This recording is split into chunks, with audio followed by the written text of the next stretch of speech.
الله.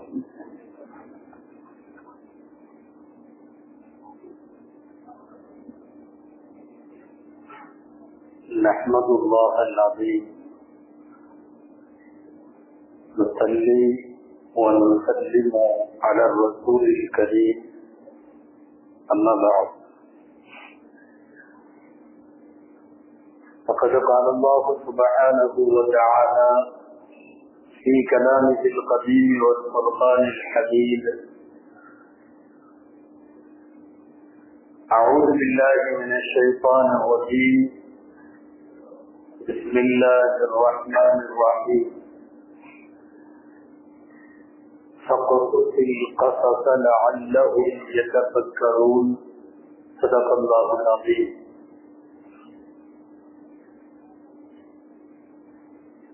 அளவற்ற அருளாளனும் நிகரற்ற அன்புடையோருமாகிய எல்லாம் வல்ல அல்லாஹுவின் பெயரால் துவங்குகிறேன். அருமை நாயகம் முஹம்மது ரசூலுல்லாஹ் ஸல்லல்லாஹு அலைஹி வஸல்லம் அவர்களின் மீதும்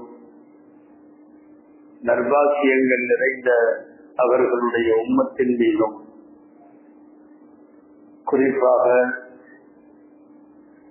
இந்த மஜ்லிஸில் வீட்டிருக்கிற நம் அனைவர் மீதும் எல்லாம் வல்ல அல்லாஹுவின் நல்லதும் என்றென்றும் நிறைவாக உண்டாவதாக. ஆமீன்.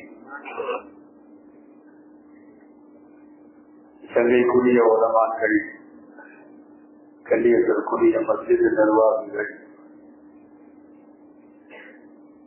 ஜமாத்தார்கள் அனைவருக்கும் ஆரம்பமாக அஸ்ஸலாமு அலைக்கும் வரஹ்மத்துல்லாஹி வபரகாத்துஹு. அல்லாஹ்வின் பெயரால் புனித ரமலான் விடைபெறக்கூடிய ஒரு சூழல் இன்றைக்கு இருக்கிறது. அநேகமாய் நாம் இன்றைய இரவு புனித ரமலானுடைய கடைசி இரவாக இருக்கலாம், ஷவ்வால் அடுத்த இரவாக இருக்கக்கூடும். அல்லாஹு ஜல்ல ஷானஹு தஆலா அவருடைய பொருத்தத்தோடு இந்த ரமலானை நமக்கு முடித்து தருவானாக. இன்னமும் ஆயுளிலே பல்லாண்டு காலம் ரமலானை சந்திப்பதற்குள்ள நல்ல நசீபை அல்லாஹ் நமக்கு தருவானாக.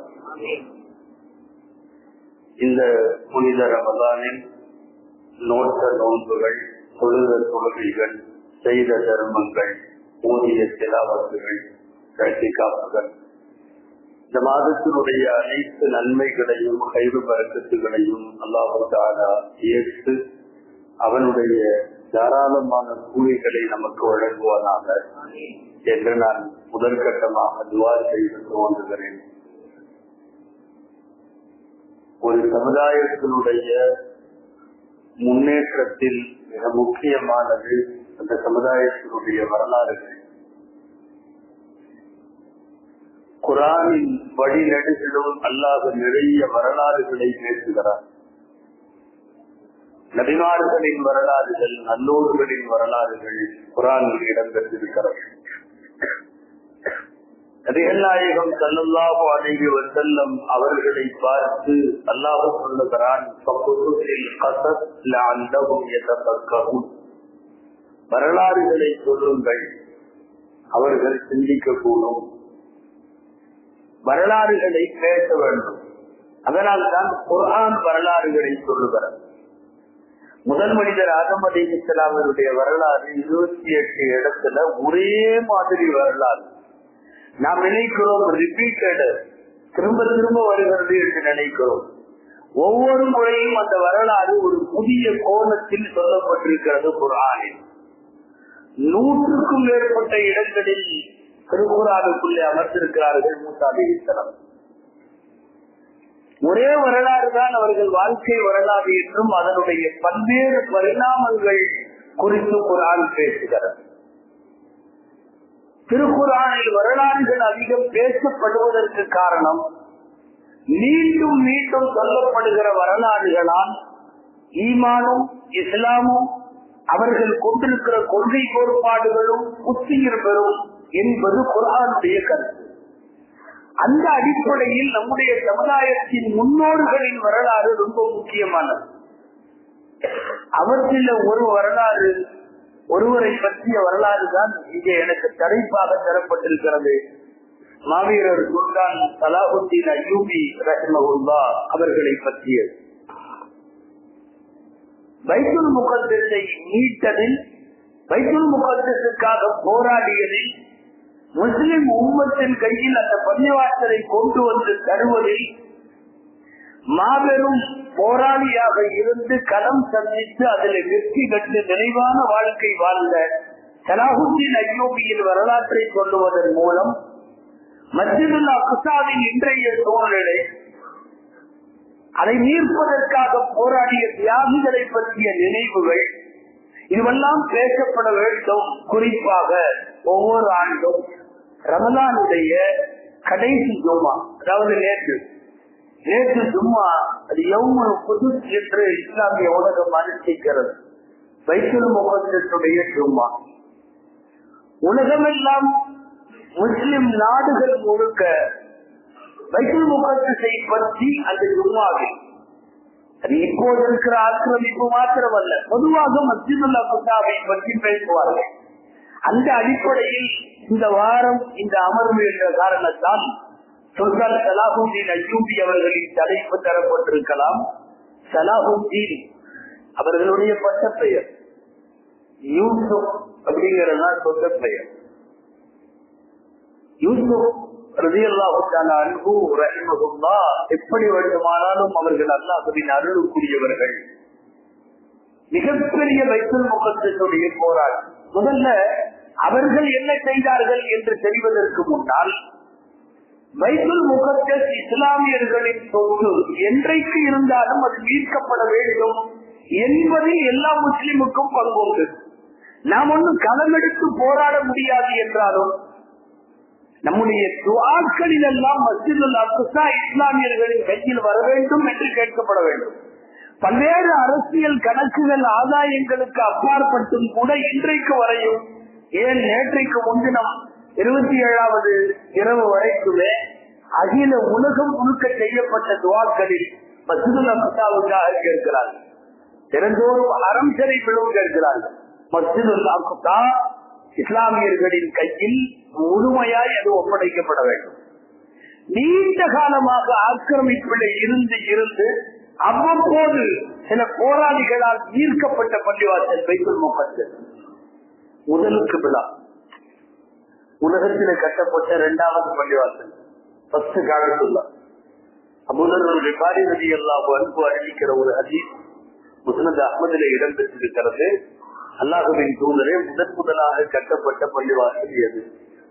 ஸல்லல்லாஹு அலைஹி வஸல்லம் சொன்னார்கள், மஸ்ஜிதுல் ஹராம், காபத்துல்லா. அதற்கு அடுத்து கட்டப்பட்டது எது? பைத்துல் முகத்தஸ், மஸ்ஜிதுல் அக்ஸா. கம் பைனஹுமா யா ரசூலல்லாஹ், அல்லாஹ்வின் தூதரே, இந்த ரெண்டுக்கு இடையில எவ்வளவு இடைவெளி இருக்கிறது? கால அர்ஜாவு 40 என்றார்கள் ஸல்லல்லாஹு அலைஹி வஸல்லம். அது 40 ஆண்டாக இருக்கலாம். ஆக உலகத்தில் 2வது கட்டப்பட்ட பள்ளி, வகி வந்த பூமி. நமக்கு தெரியும் 1.25 லட்சம் நபிமார்கள் என்கிறோம். 70,000 பேர் பைத்துல் முகத்தஸுக்கு செஞ்சுனா வந்திருக்காங்க நபிமார்கள். 70,000 நபிமார்கள், 70,000 நபிமார்கள் அங்கே இருந்திருக்கிறார்கள் என்றால் 70,000 நபிமார்களுக்கும் வகி கொண்டு வருகிற ஜிப்ரீல் அந்த ஏரியாலேயே தான் சுத்திட்டு இருந்திருப்பார் அநேகமா. அதற்கு ஜிப்ரீல் அலைஹிஸ்ஸலாம் 70,000 நபிமார்களுக்கு வகி கொண்டு வந்திருந்தால், அன்பானவர்களே, ஏராளமான நபிமார்களுடைய பூமி, வகியின் பூமி. குர்ஆனுடைய வார்த்தையில் சொல்லுவதானால் அல்லதி பாரக்னா ஹவுலஹு, நாம் பரக்கத்து செய்த பூமி என்று அல்லாஹ் சொல்லுகிறார். பரக்கத்து செய்த பூமி. உலகமெல்லாம் இன்றைக்கு கிறிஸ்தவர்கள் வாழுகிறார்கள். கிறிஸ்தவர்கள் மிகப்பெரிய அளவில் மதித்து கொண்டாடுகிற ஈசாவை இருக்கலாம். கிறிஸ்தவர்களே இல்லாத அந்த இடத்துலதான் பிறந்தாங்க. மஸ்ஜிதுல் அக்ஸாவை சுற்றியுள்ள பகுதிகளில் பைத்துல் லஹம் என்று பெயர். நீங்க நம்ம எஸ்பி புக்ல பெத்லஹேம் அப்படின்னு போடுறாங்க. அது பைத்துல் லஹம். பைத்துல் லஹம் அங்கே இருக்கிறது. ஆனால் அந்த ஈசாவை பின்பற்றுபவர்கள் பைத்துல்லாஹ்ல இல்ல, உலகம் முழுக்க இருக்கிறார்கள். ஈசா அலைஹிஸ்ஸலாம் பிறந்த பூமி. எம்பெருமானார் ஸல்லல்லாஹு அலைஹி வஸல்லம் வணிகத்திற்காக போய் சந்தையிலே கடை விரித்த பூமி. எம்பெருமானார் ஸல்லல்லாஹு அலைஹி வஸல்லம் மிஅராஜிலே போய் நபிமார்கள் அத்தனை பேருக்கும் அவர்கள் தொழ வைத்த பூமி. எல்லா சிறப்புகளுக்கும் உரியது மஸ்ஜிதுல் அக்ஸா. குர்ஆனுடைய வார்த்தை எல்லா வார்த்தையை விட பெருசு. அல்லது பாரக்கனா ஹவுலஹு, நாம் அந்த பூமிக்கு பாக்கியம் செய்தோம், பரக்கத்துகளை அள்ளி தருந்தோம். குர்ஆன்ல இது பாரக்கனான பரக்கத்துன்னு வருது. அங்கே விளைகிற ஜெய்தூன் மரம் பரக்கத்துன்னு வருது. அங்கே தொட்டதெல்லாம் பரக்கத்தாக இருக்கக்கூடிய மஸ்ஜிதுல் அக்ஸா இஸ்லாமியர்களுடைய மிகப்பெரிய சொத்து. பாத்தாதற்கு முன்னாடி சொன்னாங்க, எங்க மௌத்தாலும் என்னை தயவு செய்து பைசல் முகத்துல கொண்டு அடைக்கிறீங்க, வேற இடத்துல அடக்காது, ஏன் வசியத் பண்ணிட்டு போயிட்டாங்க. அதுக்கு மூசா அடைக்கலாம். இமாம் புகாரி இந்த வரலாறுகளை கிள்ளி எடுத்து அதுல டைட்டில் பண்றதுல நான் புகாரி அவங்கதான் ஒரு பாடத்துக்கு புகாரி டைட்டில் இப்படி வச்சிருக்காங்க, பாபு மன் அஹத்த அன் யுதுபர ஃபில் அர்தில் முகத்தஸா, பைத்துல் முகத்தஸில் அடங்க வேண்டும் என்று ஆசைப்பட்டவர்கள் பற்றிய பாடம் அப்படின்னு ஒரு பாடம் போட்டிருக்காங்க. அந்த பாடத்துல இந்த ஹதீஸை கொண்டு வர்றாங்க. ஹஜ்ரத் மூசா அலைஹிஸ்ஸலாம் பேசிய வசியத்து, நான் எங்க மௌத்தானாலும் என்னை அடக்குகிற இடம் பைத்துல் முகத்தஸாக இருக்க வேண்டும் என்று சொல்லியிருக்கிறார். அந்த பைத்துல் முகத்தஸ் நீண்ட காலமாக அவ்வப்போது யகூதி நசராக்களுடைய குறியது, அவர்களுக்கும் அது புண்ணிய பூமி. இஸ்லாமியர்களின் கையில இருந்து அது போன போதெல்லாம் அதை தொடர்ந்து வீட்டி இருக்கிறோம். முதலாய் அதற்கு ஒரு எல்லாம் நமக்கெல்லாம் தெரியும். ஒரு கிழிந்த ஆடையோடு ஒரு சேவகரை கூட்டிக் கொண்டு அப்படியே பைத்துல் முகத்தஸில் நுழையிறப்போ ஒட்டுமொத்த கிறிஸ்தவ உலகம் சாவியை அவர்கள் கையில கொடுத்தது. அங்க உள்ள நுழையிறப்போ அந்த அந்த காட்சி ரொம்ப விசித்திரமானது. உமரதியெல்லாம் அவங்களுடைய வாழ்க்கையில பெரிய பெரிய விஐபிகள் எல்லாம் நிக்கிறாங்க பைத்துல் முகத்தஸ்ல, நீங்க கொஞ்சம் நல்ல ட்ரெஸ்ஸா போட்டு போலாமல்ல அப்படின்னு சொன்னாங்க. உமரதியெல்லாம் உமரல்லான்னு சொன்னார்கள், இன்னல்லாஹ அஅஸனா பில் இஸ்லாம், அல்லாஹ் எனக்கு கொடுத்த கண்ணியம் இஸ்லாம் என்கிற கண்ணியம். டிரெஸ்ல எல்லாம் வராது கண்ணியம், டிரெஸ்ல இல்ல, தோற்றத்துல இல்ல, கம்பீரத்துல இல்ல. அல்லாஹ் எனக்கு கொடுத்திருக்கிற கண்ணியம் இஸ்லாம் என்கிற கண்ணியம். நம்மளுக்கெல்லாம் சேர்ந்து ஒரு செய்தி சொன்னார்கள் உமரதியெல்லாம்,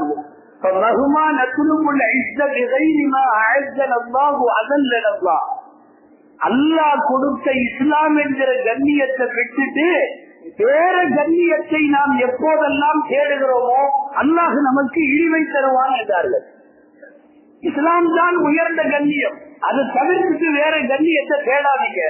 போய் சாவியை வாங்கிய உமரதியல்லாஹு தஆலா அன்ஹு பைத்துல் முகத்தஸ் நபிமார்களின் காலத்திற்கு பின்னால் யூத நஸராக்களால் நீண்ட காலம் அது கைப்பற்றப்பட்டு அவர்களின் கைப்பிடியில இருந்ததற்கு பின்னால் மீட்டெடுத்தார்கள் உமரதியல்லாஹு. ரொம்ப கவனமான ஒரு வார்த்தை இங்க இருக்க வரலாறுல என்னன்னா, சாவி கொடுக்கிறப்போ அந்த கிறிஸ்தவர்கள் ஒரு நல்ல செய்தி சொல்லி சாவி கொடுத்தாங்க. எல்லாம் வச்சுக்கல, பைத்துல் முகத்தஸ் இனி உங்க பொறுப்பு வச்சுக்கல. ஒரே ஒரு செய்தி, இந்த யூத பயணங்களை மட்டும் விட்டுறாதீங்க அப்படின்னு சொன்னது நாம இல்லை, சொன்னது அவர்கள். சிலுவை போராளிகள் என்று சொல்லுகிறோம். கிறிஸ்தவ உலகம் உமரதியல்லாஹு அன்ஹுவிடம் சாவியை ஒப்படைக்கிற போது சொன்னது யூதர்களிடம் உள்ள விடாதீங்க அப்படின்னு. நம்மளை விட ரொம்ப தெளிவா அவங்க புரிஞ்சு வச்சிருக்காங்க. சர்வதேச அளவில் இஸ்லாத்திற்கு எதிராக இன்னைக்கு பொருந்தாத கூட்டணி அவங்க 2 பேரும் சேர்ந்திருக்காங்க. பொருந்தாத கூட்டணி சொல்ல போனா இஸ்லாமிய உலகத்தை அழிப்பதற்காக வேண்டி இவர்கள் எவ்வளவு தூரம் கூட்டணி வச்சிருக்கிறாங்கன்னு நினைச்சு ஆச்சரியமா இருக்கு. அல்லாஹ் பாதுகாக்க வேண்டும். மரியம் அம்மாவை பற்றி தவறான பெண் என்று எழுதி வைத்திருக்கிறார் யூதர். கடவுளாக இவர்கள் கொண்டாடுகிற ஒரு கன்னிமேரியை, ஒரு பெண்ணை நடத்தை தவறானவன் என்று சொல்லுகிற ஒரு கூட்டத்தோட இன்னைக்கு கூட்டணி 2 பேர். என்னன்னா இந்த 2 பேருக்கும் பொது எதிரி இஸ்லாம் அவர்களை அடிக்க வேண்டும் என்பதற்காக அன்பானவர்களை காத்துக்கிட்டே இருந்தாங்க. போன பைத்துல் முகத்தஸ் உமர் ரலியல்லாஹு அன்ஹு போனது மீட்டர் 100 வருஷமானது, 200 வருஷமானது, போராட்டத்தை விடவே இல்லை. 450 வருஷத்திற்கு பின்னாலே மீண்டும் அவர்களை உமர் ரலியல்லாஹு அன்ஹு, காலித் பின் வலீத் ரலியல்லாஹு அன்ஹு போன்ற பெரும்பெரும் தளபதிகளால் மீட்டெடுக்கப்பட்ட மஸ்ஜிதுல் அக்ஸா 450 வருஷத்துக்கு பின்னாடி மீண்டும் அவங்க எப்படி போச்சு? சந்தோஷங்கள் ஒண்ணுமே இல்லை. முஸ்லிம்கள் சண்டையிட்டுக் கொண்டிருந்த போது ஒரு பார்ட்டியை கூப்பிட்டு, எங்களுக்கு நீங்க ஆதரவா இருந்தா உங்களுக்கு இப்படி பண்றோம்னு உன்ன முதுகில் பற்றுகிற முஸ்லிம் துரோகிகளால் அவர்கள் ஈஸியா திரும்ப எடுத்தார். வழி நெடுகளும் வரலாறு பார்த்தா நாம என்னைக்கு இப்படி சண்டை போட்டு இருந்தோமோ அப்பவெல்லாம் நம்முடைய எல்லா ப்ராப்பர்ட்டிகளும் கையை உண்டு போயிருக்கோம். மிகப்பெரிய சொத்து போடும். உமர் ரலியல்லாஹு அன்ஹு வாங்கி கொடுத்தது 450 வருஷத்துக்கு பின்னாடி எப்படி அவன் கைக்கு போனது? ஒண்ணுமே இல்லை. பிரெஞ்சுல எல்லா வரலாற்று ஆசிரியர் வழி இருக்கிறார்கள். முஸ்லிம்கள் தங்களுக்குள் சண்டையிட்ட போது ஒரு பிரிவினர் சிலுவை போராளிகளுக்கு ஆதரவு தெரிவித்ததால் ஈஸியா நாம மஸ்ஜிதுல் அக்ஸாவை பைத்துல் முகத்தஸை கைப்பற்றி விட்டோம். அதுக்கு அப்புறம் தான் பன்னெடுங்காலத்திற்கு பிறகு சுல்தான் சலாஹுத்தீன் அய்யூபி அவர்கள் மீட்டெடுக்கிறார்கள். அதுக்கப்புறம் ஏறத்தாழ 100 வருஷங்களுக்கு பின்னால் இப்போது நாம் வாழுகிற இந்த நூற்றாண்டில் 1924 மீண்டும் அவர்களின் கையில் முழுமையாக போயிருக்கிறது. அல்லாஹ்தான் வீட்டு தர வேண்டும். எப்பவெல்லாம் நமக்கு பைத்துல் முகத்தஸ் நம்மை விட்டு போச்சின்னு ஒரு ஹிஸ்டரியை எடுத்து பார்த்தா இடைக்காலத்தில் 10 உமர் ரலியல்லாஹு அன்ஹு, காலித் பின் வலீத் ரலியல்லாஹு அன்ஹு, அப்புறம் சுல்தான் சலாஹுத்தீன் அய்யூபி, அதுக்கப்புறம் இன்னைக்கு வரைக்கும் பலஸ்தீனத்தினுடைய போராளிகள் எல்லாம் போரிட்டாலும் நாம் இழந்தது எப்போது என்று வரலாறு பார்த்தால் நம்ம இழக்கிறப்போ ஒன்னா 2 சண்டை போட்டுட்டு இருந்தோம். 2 சண்டை போடுறப்பதான் அவங்க உள்ள பைத்துல் முகத்தஸை எடுத்துக் கொள்வார்கள். அது எந்த இடத்துல எல்லாம் தெரிந்து கிடக்கிறோமோ அப்போதெல்லாம் ஆகப்பெரிய பலம் எதிரிகளுக்கும் ஆகப்பெரிய பலவீனம் நமக்கும். அதேசில வருது சஹாபி முஹம்மது இப்னு மஸ்லமா ரலியல்லாஹு அன்ஹு, பெரிய போர் திறன் கொண்ட சஹாபி. அவங்க முஹம்மது இப்னு மஸ்லமா அவங்கள கூப்பிட்டு ஸல்லல்லாஹு அலைஹி வஸல்லம் ஒரு வாழ் கொடுத்தாங்க. இந்த வச்சுக்கோ, ஜாஹித் ஜிஹாத ஸைஃபி ஃபீ ஸபீலில்லாஹ், அல்லாஹ்வுடைய பாதையில இந்த வாளை வச்சுட்டு நல்ல போர் செய்தி. அவரும் பயங்கரமான போராளி, கொடுங்கன்னு வாங்கிட்டாங்க. வாழை கொடுக்கிறப்ப சொன்னாங்க போர் செஞ்சுட்டே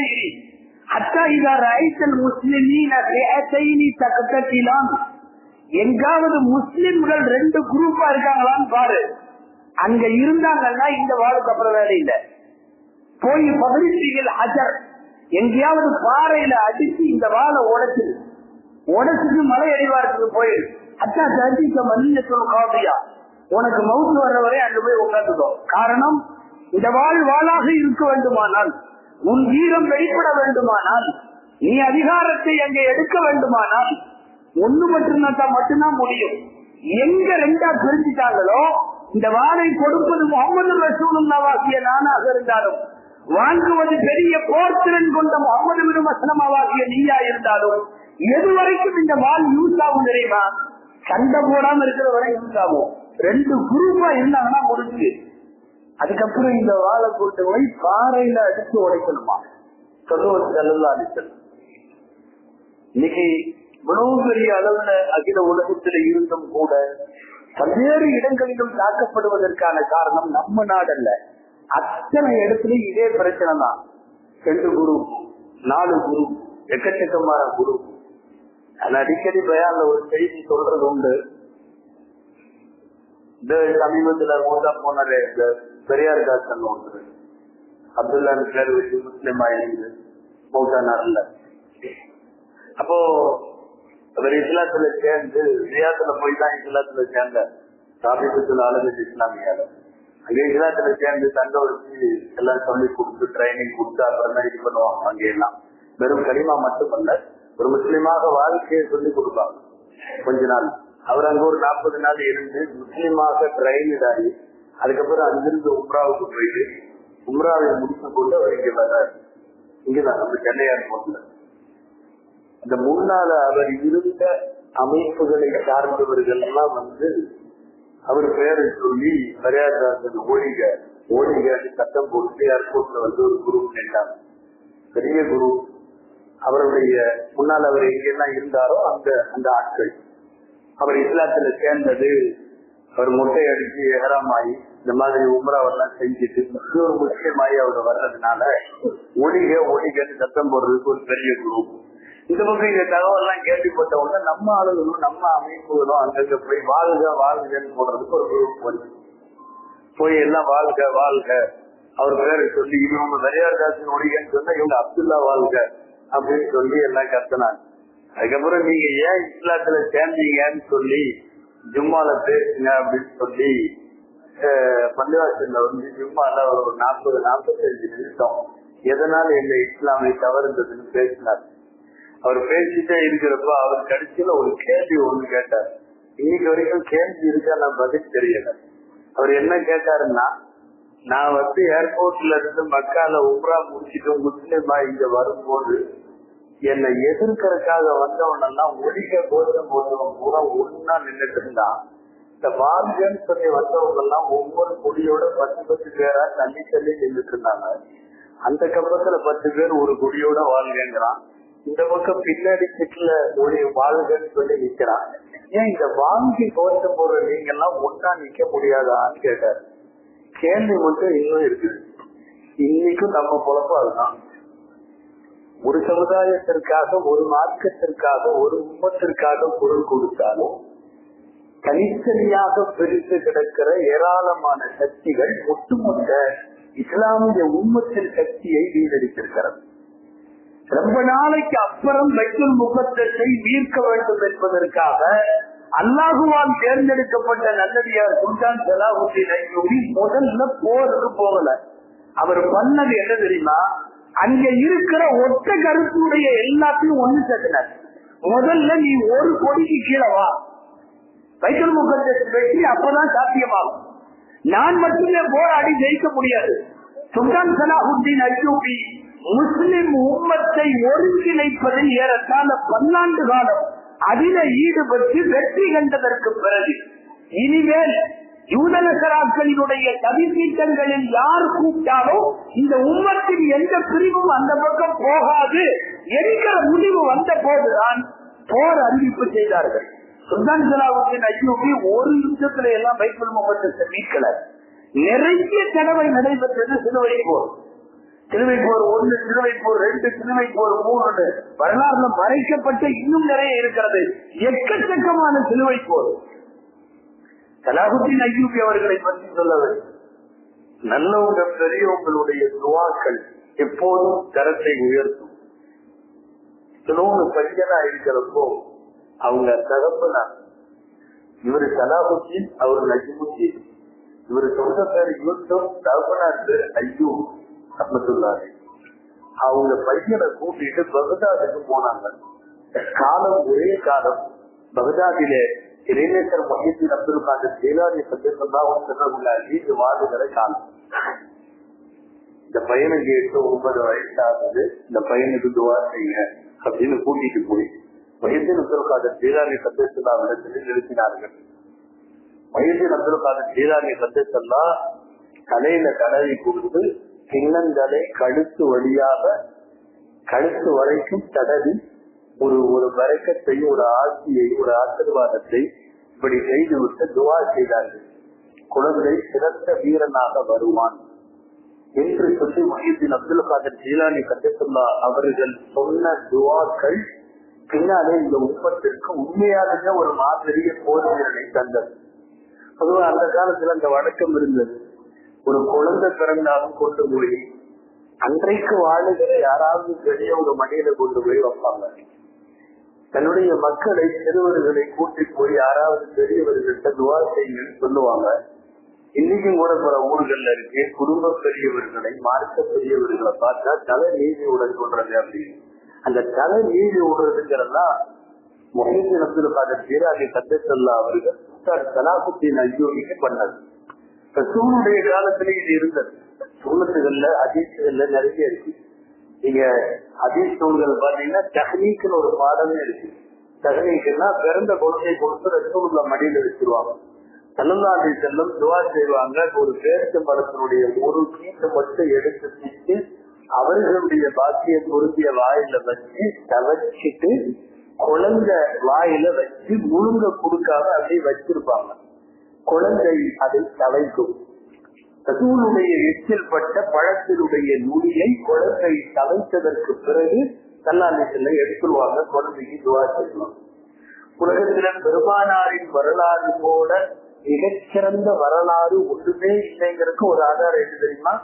ஒரு கிதாபு. அந்த கிதாபுல ரசூலுல்லாவுடைய மடியில இப்படி உட்கார்ந்த குழந்தைகள் 51 குழந்தைகள்னு கணக்கு இருக்கு. உலகத்துல எந்த மனுஷன் இவ்வளவு துல்லியமாக எழுதப்பட்டதில்லை. 51 குழந்தை தான் ரசூலுல்லாவுடைய மடிக்கு வந்திருக்கான். வாழ்ற நமக்கே நம்ம மடியில எத்தனை குழந்தை உட்கார்ந்து கணக்கு தெரியல. நம்ம எத்தனை பேர்த்த வச்சிருக்கோம் ஞாபகம் இல்லை. ஏதாவது ஒரு 4-5 குழந்தை இருக்கும் நம்ம வீடுகளில் உள்ளவர். மடிக்கு வந்த எல்லா குழந்தையுமே ரெக்கார்டு. அந்த குழந்தைகளுடைய பிறப்பு முதல் இறப்பு வரை உள்ள வரலாறு பதிவாயிருக்கு.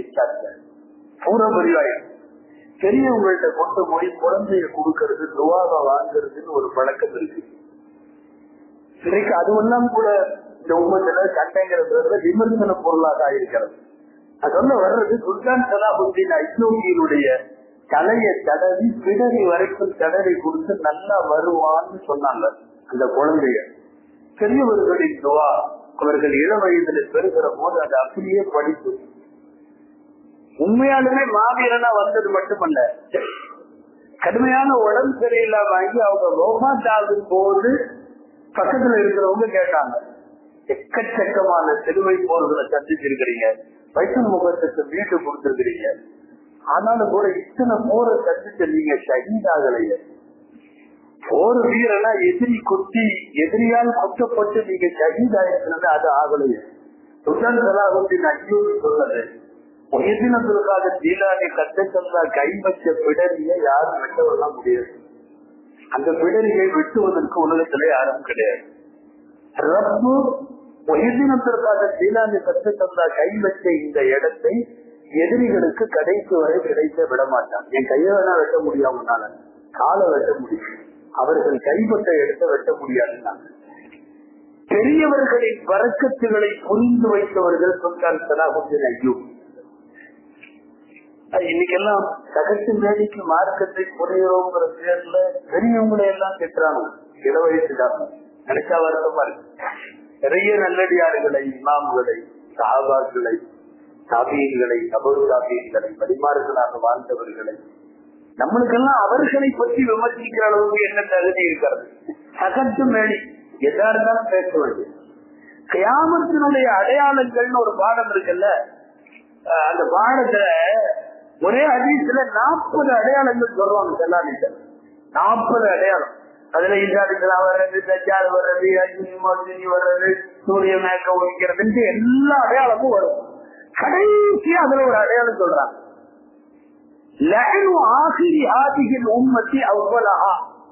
இந்த உம்மத்தில் கடைசியில் தோன்றும் பிரிவினர் சில பேர் முன்னாடி வந்தவர்களை திட்டுவார்கள். நம்ம வாழ்ற காலம் மாதிரியே தெரியுது. இந்த உம்மத்தில் பின்னால் வரும் ஒரு கூட்டம் முன்னாலே காலம் சென்ற பெரியவர்களை, மார்க்க வேதைகளை, அல்லாஹ்வின் இறை நேசர்களை திட்டுவார்கள். அவர்கள் வேற யாருக்கும் தெரியல. நீ இதுக்கு மேல வரணுன்றது மாதிரி தேவையில்லை. பெரியவர்களின் பரக்காத்துகள் சுல்தான் சலாஹுத்தீன் அய்யூபி ரஹ்மத்துல்லாஹ்வுக்கு துஆ செஞ்சார். துஆ செஞ்சது மட்டுமல்ல, அல்லாஹ் அவர்களுக்கு ஆயுளை கொடுத்தார்.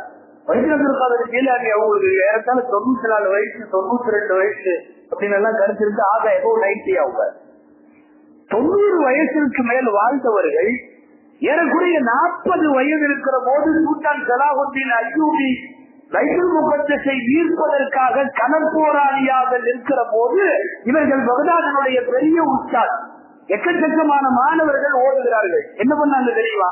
ஓர் ஆண்டும் 3000 பேர் கிரீகீன்கள் அவங்கள்ட்ட ஓடி முடித்து ஆடி மாசம் வெளியே போகிறவர்கள்.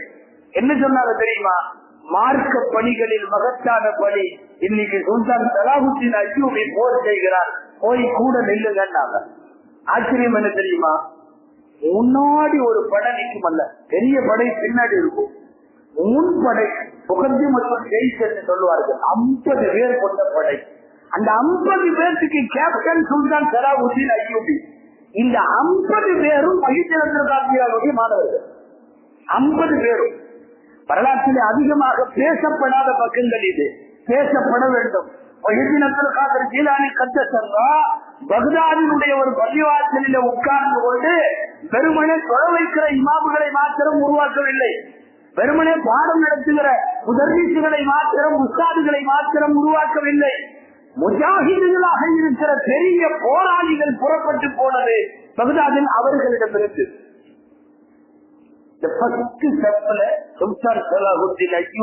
அடுத்து வாழ் குறித்து நின்றுட்டு இருந்தவங்க அல்லாமா இப்னு குதாமா அல்-ஹம்பலி ரஹிமஹுல்லா. அல்லாமா இப்னு குதாமா அவங்க சொல்றாங்க, சுல்தான் சலாஹுத்தீன் அய்யூபி கேப்டன் தான், போராளிகள் பூரா நாங்க தான். நாங்க அத்தனை பேருமே ஜீலானி கத்துக்கொள்ளாட்ட ஓடிட்டு இங்க வந்தவங்க, போராட்டத்திற்கு வந்தவர்கள்.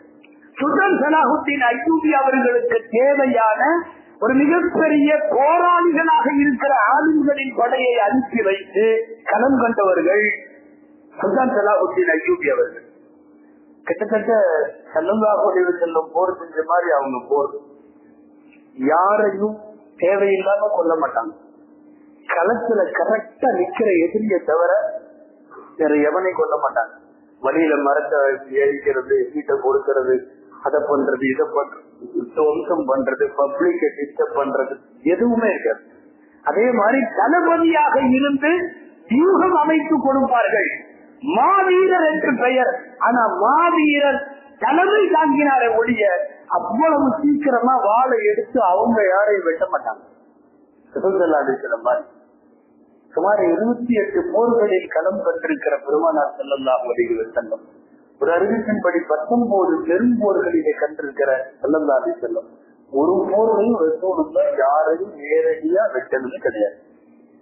ஒரே ஒரு போர் உமையத்து களம், அவனையும் அவன் எதிரில தாக்க வந்தப்ப பக்கத்துல இருக்கிற வாழை எடுத்து இப்படி தடுத்துட்டாங்க. ஒரு காயம் தான், அந்த காயம் பொறுக்க முடியாமையே திரும்பி போறப்ப அவன் மூட்டா போயிட்டான். அந்த ரசூலுல்லாஹ் எத்தனை பேரை நேரடியாக கொண்டாடுறதுன்னா வேணும்னா இந்த ஒரு ஆளை சொல்லலாம். அந்த உமையாவை தவிர வேற யாருமே இல்லை, யாருமே இல்லை. சுல்தான் சலாஹுத்தீன் அய்யூபியும் ஒட்டுமொத்தமாக எக்கச்சக்கமான சிறுவை போரிலே கலந்து கொண்டவர். ஆயுள் முடிகிற வரையும் கொண்டது ஒரே ஒருத்தனை மட்டும்தான். அவனுக்கு ரிச்சார்டு, சில சிறுவை போரினுடைய தலைமை ஏற்ற ரிச்சார்டு, அவனை மட்டும் கொலை பண்ணான். அவனை மாத்திரம் வெட்டினார்கள். கிட்டத்தட்ட வெட்ட வேண்டும் என்ற வெட்டினார்கள். அல்லாட்ட சத்தியமும் பண்ணியிருக்காங்க. கடுமையான உடம்பு சரியில்லை. சுல்தான் சலாஹுத்தீன் அய்யூபி அவர்கள் உடம்பு எல்லாம் படுத்திருக்காரு. களத்துக்கு அவர் வரமாட்டாருன்னு எவனோ தகவல் கொடுத்துதான் அந்த ரிஷாடுங்கிறவன் எல்லாத்தையும் தாக்கிக்கிட்டே வந்தவன் ஹஜ்ஜுக்கு போகிற ஆட்சிகளை போய் அடித்தான்.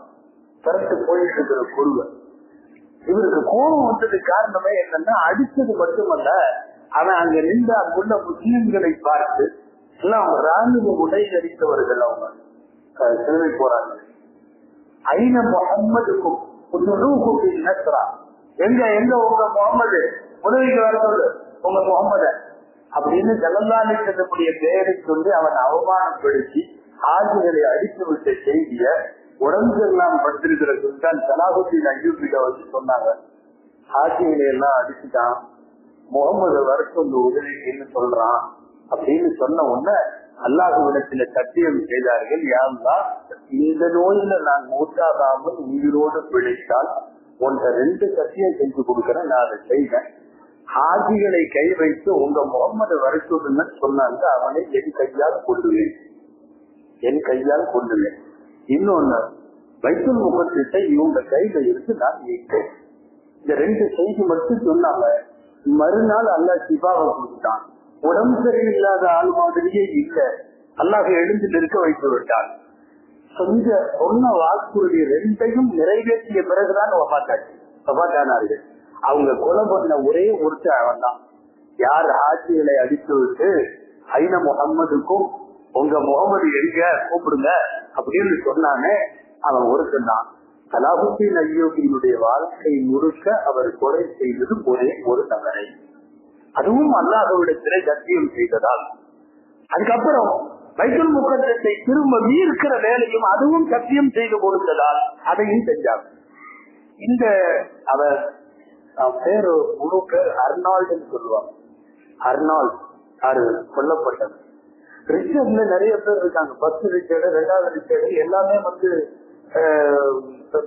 சுல்தான் சலாஹுத்தீன் அய்யூபி அவர்களோடு போர் செஞ்சது. சில ரிச்சர்டுகள்கிட்ட நல்ல ஃப்ரெண்ட்ஷிப்பா இருந்தாங்க. சுல்தான் சலாஹுத்தீன் அய்யூபியை இன்னைக்கும் நீங்க கிறிஸ்டின்களுடைய வரலாறு எடுத்து போறீங்க, சலாத்தீன் சுல்தான்கிறத போட்டு எக்கச்சக்கமா புகழ்றாங்க. காரணம் என்னன்னா, எதிரியாக இருப்பது வேறு, அதை தாண்டி மனித நேயம், மனிதாபிமானம், நற்புறவு, எதிரிகளிடம் கூட பரிமோடு நடந்து கொள்ளுகிற பாங்கு, இது எல்லாம் அவர்கள் இருந்தது. போர் செஞ்சுட்டு இருக்கிறா, 2 படை, அவன் அடிக்கிறதுக்கு இருந்தான், இவன் அடிக்கிறது தான். ஓய்வு நேரத்துல இருக்கிறப்போ அவன் அந்த ரிச்சர்ட் என்கிற அவனுடைய குதிரை இறந்து போச்சு.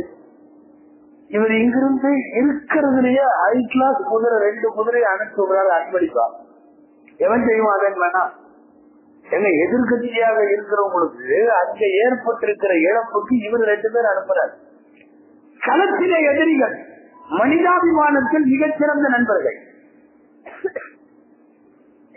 சிலுவை போருக்கு தலைமை தாங்கி வந்த தளபதி இருக்கு. இதையெல்லாம் தாண்டி என்ன தெரியுமா, இவர்களுடைய குடும்பமும் அவர்களுடைய குடும்பமும் நட்புறவோடு இருந்திருக்கிறது. வரலாறுல இதெல்லாம் சாத்தியம் இல்லை. எதிரியை எதிரியா பார்க்கணும், ஆனால் களத்தில மட்டும் எதிரி, களத்திற்கு வெளியிலே அன்பொழுக பழகுவதில் அவ்வளவு மனிதநேயம். அதனால் தான் இன்னைக்கு வரைக்கும் கிறிஸ்தவ வரலாறுகள் சலாஹுத்தீன் அய்யூபியை பற்றி எழுதுகிற எல்லா நேரத்திலையும் அவர்களை பற்றி புகழ்ந்து புகழாரம் சூட்டித்தான் எழுதுகிறார்கள். சாதாரணமான வீரர் அல்ல, ஒட்டுமொத்த சிலுவை போருக்கு வந்த எல்லாத்தையும் கதிகலங்கு செய்தது. சில பேர் பார்க்கறதுன்னு வந்திருக்கிறான், அடிக்கிறதுக்கு கண்ட போறதுலாம் இல்ல. இது இப்படி ஒரு மனுஷங்கிறாங்க, சிங்கங்கிறாங்க, சும்மா பார்த்துட்டு வருவோம். நிறைய பேர் குருமா வந்து பார்த்துட்டு போவாங்க, போய் இவரு தானவா அப்படின்னு சொல்லி. சலாஹுத்தீன் அய்யூபியினுடைய மார்க்க பற்றும் உம்மத்தின் மீதான அக்கறையில இது ரொம்ப முக்கியமான ஒரு விஷயம். என்னன்னா, பைத்துல் முகத்தஸ் கைக்கு சாவி கிடைக்கிற வரையும் அவர் சிரித்ததில்லை. சிரிச்சதே வாழ்க்கையில நீங்க என்ன நகைச்சுவை பண்ணாலும் சிரிக்க மாட்டாங்க. வாழ்க்கை கூட சிரிச்சதில்லை. இங்க நம்ம சிரிக்காத ஆளுக்கு விஜிபேட்டெல்லாம் ஆளுக்கு வச்சிருக்கிறாங்களா இந்த இதுல எல்லாம். இவரு சிரிக்கவே மாட்டார், அவரை சிரிக்க வைக்க முடியுமா? அவரு டாக்டர் அசல் பொருள் வெளியே போய் சிரிச்சிருவார். ஈசிஆர்ல இருக்காரு, நம்மள்ட எல்லாம் சிரிப்பார் அவர் காலம் பூரா. அதாவது உள்ளத்துல இருக்கக்கூடிய இதுல வந்து சிரிப்பு வராது. உண்மையாலுமே உள்ளத்துல இருந்தா மேராஜுக்கு போனப்போ நல்லதாலே செல்லும் அந்த நரகத்தினுடைய வாசல்ல இருந்த மாலிக்கை பார்த்தாங்க. அவர் பேரு மாலிக். சொர்க்கத்தினுடைய வாசல்ல இருக்கிறவருக்கு பேரு ரிதுவான், அந்த மலைக்கு பேர். இந்த மலைக்கு பேர் மாலிக். எல்லாத்தையும் சந்திச்சாங்க, நபிமார்களை எல்லாம் சந்திச்சாங்க. நபிமார்கள் எல்லாம் வந்து புன்னகையோட வரவேற்றாங்க. இந்த மாலிக்கு ஒன்றுமே சிரிக்கல. இவரே நபிகளை கேட்டாங்க, இவர் ஏன் இப்படி இருக்காரு, இவரு சிரிக்கவே மாட்டாரா அப்படின்னு. இவரே நபிகளை சொன்னாங்க, நபியக்கு முன்பு கணக்கா அல்லா படைச்ச நாள்ல இருந்து அவரு சிரிக்கல.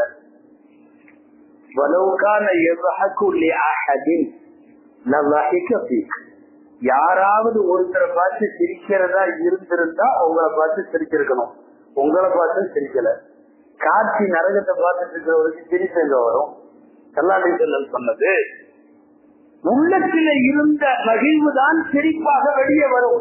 பைத்துல் முகத்தஸ் சாவி கிடைக்கிற வரையும் சலாஹுத்தீன் அய்யூபியை யாரும் சிரித்தவர்களாக பார்த்ததில்லை.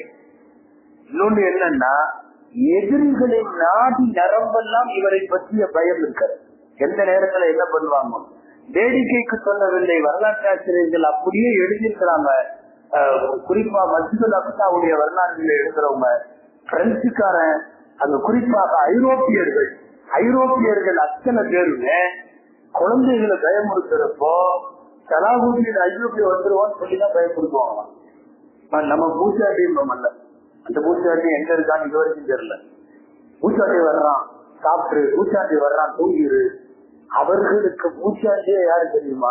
சுல்தான் சலாஹுதீன் ஐயோபி தான்.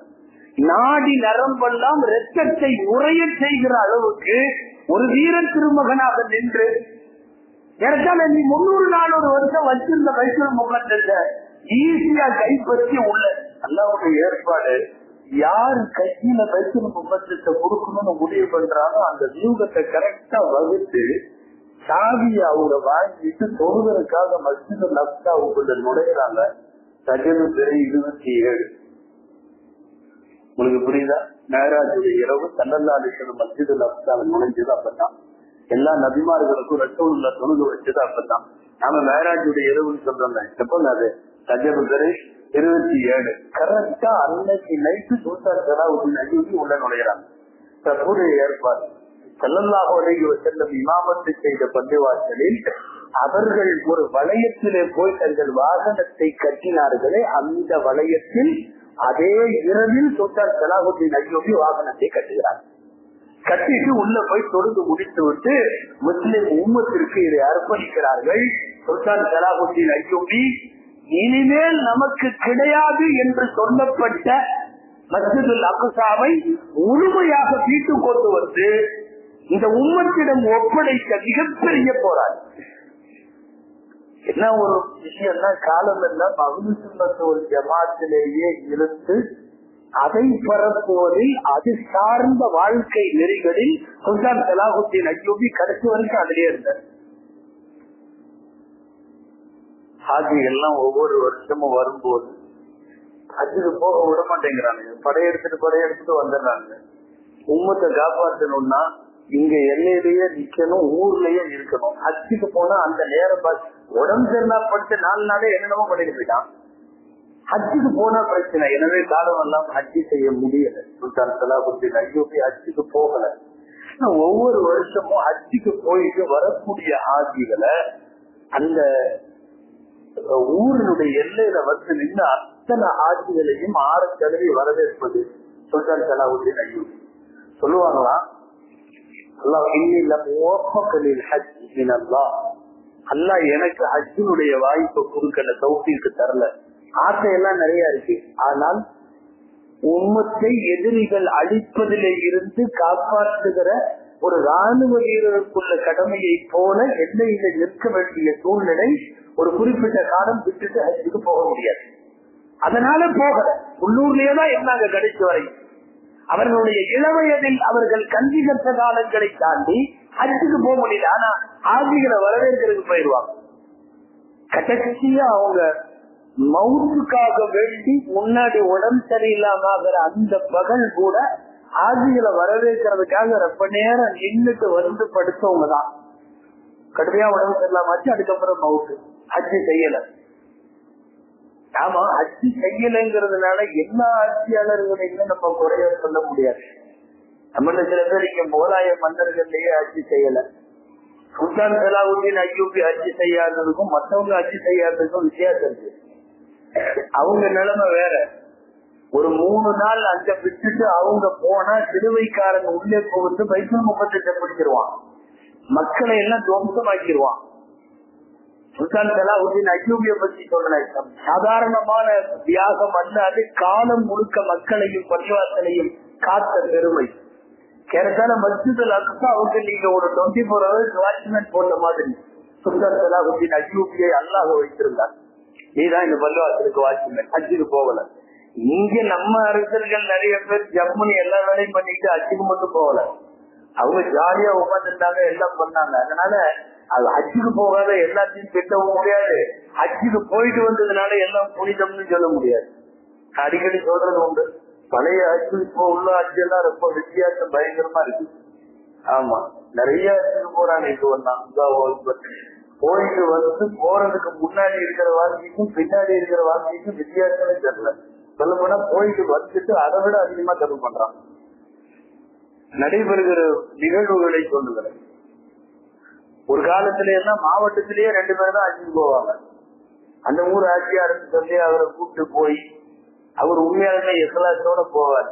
ஹஜ்ஜுக்கு போற ஒரு கோலம் பரதேசி கோலம்னு வருது. உண்மையாலுமே பரதேசி மாதிரி தான் போவார்.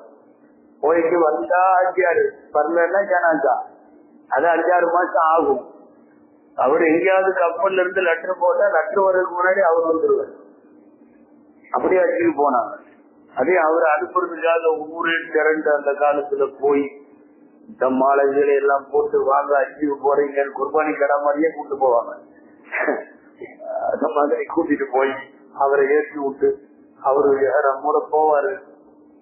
கிட்டத்தட்ட 3 மாசம் 5 மாசம் 6 மாசம் கப்பல்ல அங்க ஹஜ்ஜுக்கு போயிட்டு எதுக்கு சொல்ல வர்றேன்னா, திரும்பி வந்தாங்கல்ல எக்கச்சக்கமான பேர். எங்களுக்கு தெரியும் காலம் பூரா மவுத்து வரைக்கும் முன் தப்பில அவர்களை பார்க்கலாம்.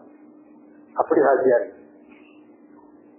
காலம் பூரா அந்த ஹஜ்ஜை விடாமல் ஹஜ்ஜுக்கு போயிட்டு வந்ததுக்கு அப்புறம் இருந்த ஹாஜியார்கள் எக்கச்சக்கமான பேர். முன்னாடி இருக்கிறத எல்லாம் விட்டுட்டு ஹஜ்ஜுக்கு போயிட்டு வந்ததுக்கு பின்னாடி பியூர் ஹலாலாகவே தங்கள் வாழ்க்கையை வைத்துக் கொண்டவர்கள் நிறைய ஹாஜியார்கள். தமிழகத்தின் சில கிராமங்கள் இருக்கு, மழை தொழுகைக்கு மழை இல்லைன்னா அந்த ஊர்ல முதல்ல அந்த காலத்துல கப்பல்ல ஹஜ்ஜு செஞ்ச ஹாஜியார் கொண்டு வந்து ஊருக்கு வெளியே கிடந்த நிறுத்தி துவா செய்ய சொல்லுவாங்க. வரும்போது மழையில நினைச்சுக்கிட்டே போவாங்க. இது பழைய ஹாஜியார்கள். இன்னைக்கு எக்கச்சக்கமான பேர் மாசம் சில பேர் 2 உம்ரா 3 திடீர் ஆளுக்கான எங்க உம்ரால் போயிட்டாரு, ஹஜ்ஜுக்கு போயிட்டாரு, உம்ரால் போயிட்டு ஆண்டுதோறும் வச்சு நான் 30 ஹஜ்ஜு முடிச்சுட்டேன், நான் 25 ஹஜ்ஜு முடிச்சுட்டேன். என்னன்னா ஹஜ்ஜுக்கு முந்தைய வாழ்க்கைக்கும் பிந்தைய வாழ்க்கைக்கும் எதுன்னு டிஃபரன்ஸே தெரிய மாட்டேங்குது. எக்கச்சக்கமான பேர் இப்போ எல்லாம் போறாங்க. ஒரு காலத்தில் உம்ராவே ரொம்ப கம்மி, நிறைய இன்றைக்கு போகிறோம், குறை சொல்லல.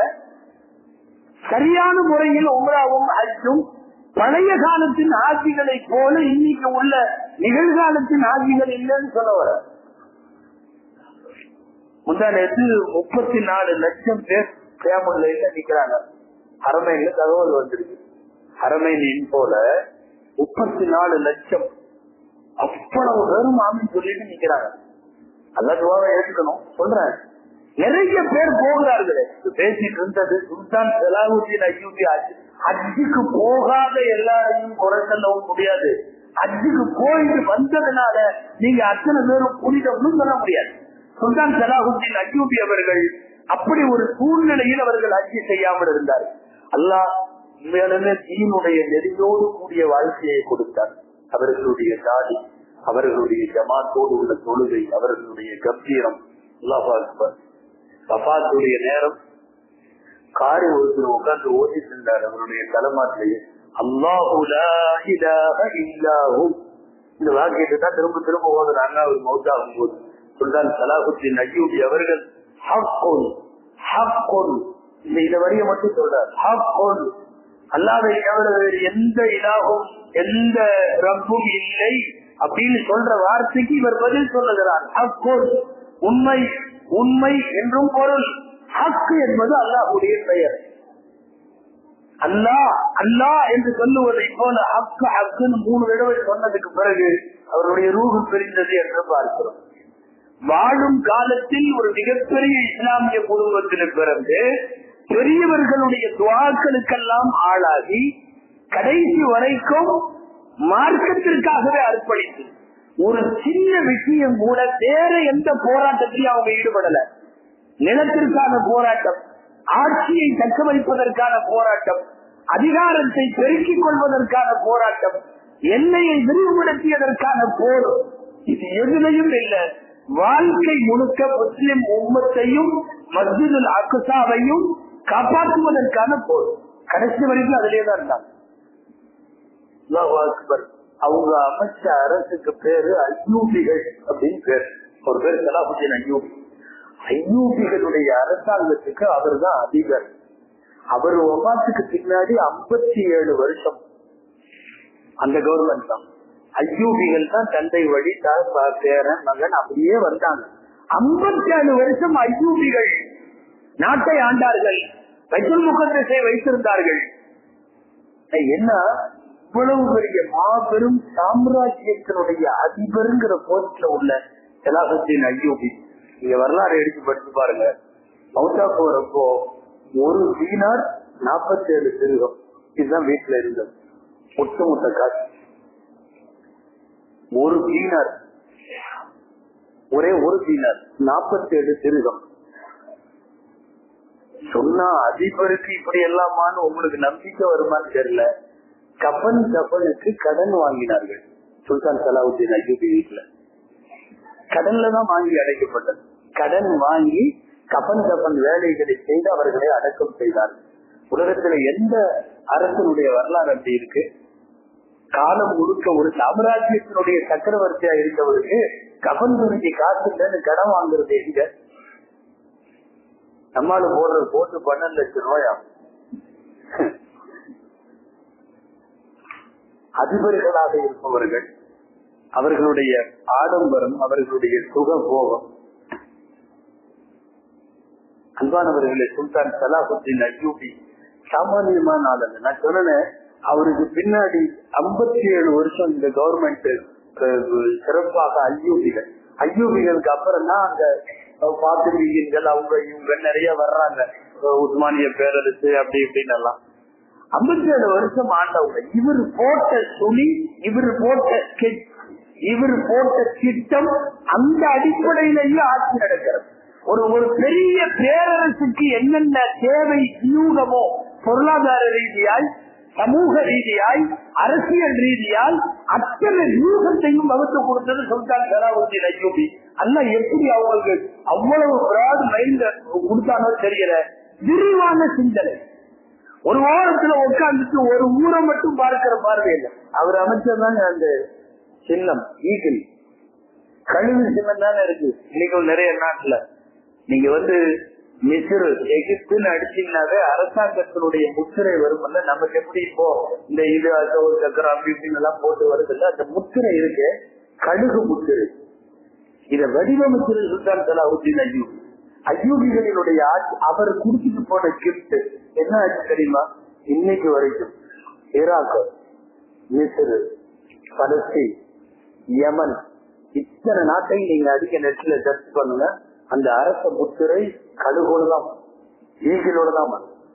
ஏறத்தாழ இன்னைக்கு அவர் மௌத்தா போய் எத்தனை ஆண்டுகள் ஆகிவிட்டது? 700 ஆண்டுகளுக்கு பின்னாலும் சுல்தான் சலாஹுத்தீன் அய்யூபி அந்த சின்னத்தின் வழியாக இன்னமும் வாழ்ந்து கொண்டிருக்கிறார். அவர் அமைச்சு கொடுத்த ராஜ முத்திரைன்னு சொல்லுவாங்கல்ல, அரசாங்கத்தினுடைய முத்திரை சுல்தான் சலாஹுத்தீன் அய்யூபி அவர்கள் வடிவமைத்து கொடுத்தது. சொல்லிட்டே போல ஒரு மாவீரராய் களத்தில் நின்று எப்படியெல்லாம் வழி நடத்தினார்கள். ஒரு குழந்தைய கூட, ஒரு பெண்ணை கூட, சம்பந்தம் இல்லாத பப்ளிக் ஒருத்தரை கூட கொலை பண்ணாம ஒரு போர்படை தளபதியாக இத்தனை ஆண்டு ஒருத்தர் ஃபீல்டுல நின்றது பெரிய செய்தி. ஸல்லல்லாஹு அலைஹி வஸல்லம் முஅத்தான் ஒரு போர் நடந்ததுன்னா, முஅத்தா போருக்கு போறப்போ ரசூலுல்லாஹி சொல்லி விட்ட வார்த்தை அதுதான் சுல்தான் சலாஹுத்தீன் அய்யூபியினுடைய போருடைய ஸ்கிரிப்ட். லாத்தகுரு சேகன் பாணியன், வயசான யாரையும் கொல்லாதீர்கள். வலத்தகுரு இம்ராத்தன், எந்த பெண்ணையும் கொன்று விடாதீர்கள். வலத்தகுரு சபியன், எந்த சிறுவனையும் கொன்று விடாதீர்கள். வலத்தமன்னவுடைய கால் அஜுப்தி, விரோதியை சண்டை போடணும்னு நீங்க விரும்பாதீங்க.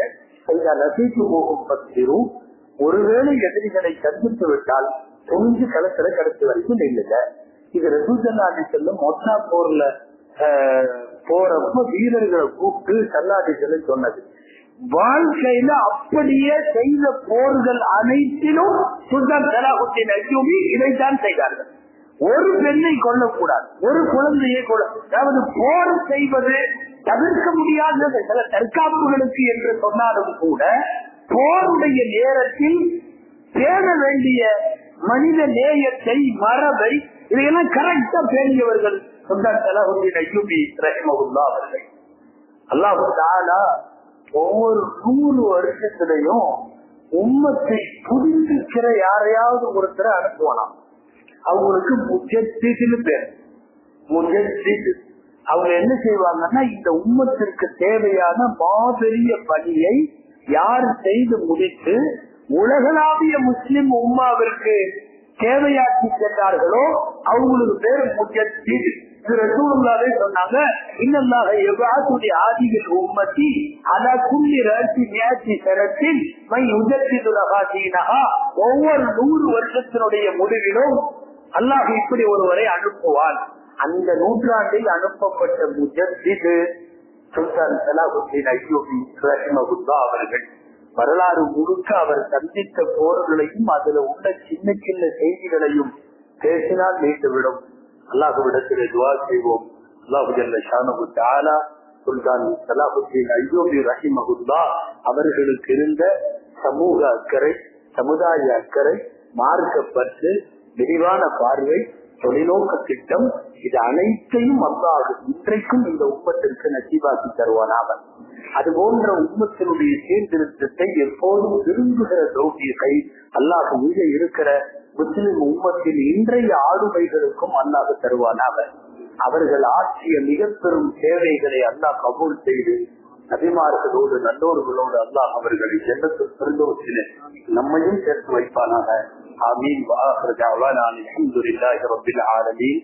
அஸ்ஸலாமு அலைக்கும் வரஹ்மத்துல்லாஹி வபரகாத்துஹு.